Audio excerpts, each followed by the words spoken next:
ایران کے جنوبی صوبوں اور ساحلی شہروں بشہر، جگادک، بدر عباس، جاسک اور کنارک میں جمعرات کے روز کے بعد دیگرے کئی زوردار دھماکوں کی آوازیں سنی گئی۔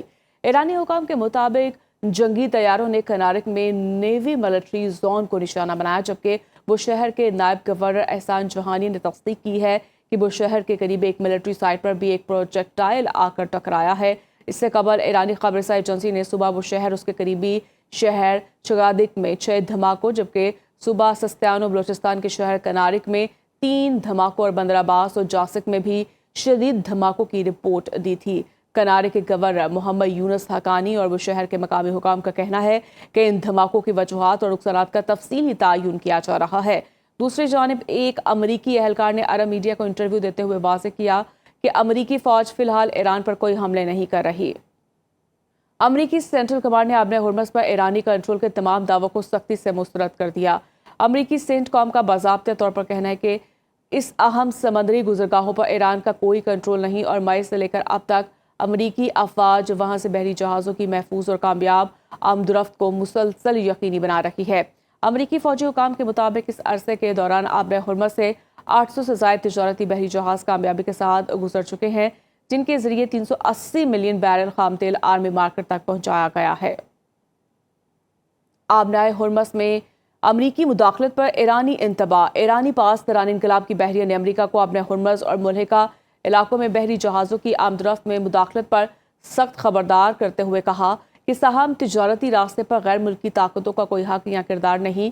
ایرانی میڈیا کے مطابق پاسداران انقلاب نے واضح کیا کہ اگر امریکہ نے کوئی فوجی اقدام کیا تو اس سے آبنائے ہرمز کو مرحلہ وار دوبارہ کھولنے کا عمل شدید متاثر ہوگا، جس کے نتیجے میں اس اہم آبی گزرگاہ پر انحصار کرنے والے تمام ممالک اقتصادی مفادات کو بھی بھاری نقصان پہنچے گا۔ مشرق وسطیٰ میں بڑھتی کشیدگی میں کمی کے لیے سفارتی کوششیں تیز۔ پاکستان اور قطر سمیت علاقائی ممالک امریکہ اور ایران کے درمیان بڑھتی کشیدگی کم کرنے کے لیے سرگرم۔ قطر، پاکستان، ترکیہ، مصر اور سعودی عرب کی جانب سے جوہری مذاکرات کی بحالی کے لیے سفارتی کوششیں تیز۔ امریکی میڈیا کے مطابق ثالثی کرنے والے ممالک نے امریکی اور ایرانی حکام سے متعدد رابطے کیے۔ ذرائع کے مطابق ثالثوں کی پہلی ترجیح کشیدگی میں کمی اور مذاکرات کی نئی تاریخ طے کرنا ہے۔ امریکی عہدیدار نے کہا ٹرمپ انتظامیہ تنازع کے پرامن حل کے لیے پرعزم، تکنیکی سطح پر مذاکرات کا عمل بدستور جاری ہے۔ ایران کے رہبر معظم آیت اللہ سید علی خامنائی اور ان کے شہید اہل خانہ کو ان کی وصیت کے مطابق حضرت امام علی رضا کے روضہ مبارک کے احاطے میں مذہبی اعزاز کے ساتھ سپرد خاک کر دیا گیا۔ اس سے قبل مشہد مقدس میں ان کی نماز جنازہ رکعت امیز مناظر کے ساتھ ادا کی گئی، جس کی امامت ان کے بڑے بیٹے مصطفیٰ خامنائی نے کی ہے۔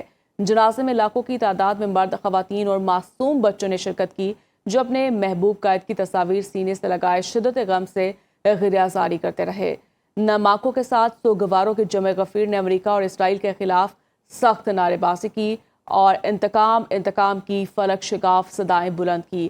امریکی حملوں کے باعث ٹرین سروس مکمل بند ہونے پر عوام نے سڑک کے ذریعے طویل سفر طے کر کے مشہد کا رخ کیا اور آخری رسومات میں شریک ہوئے۔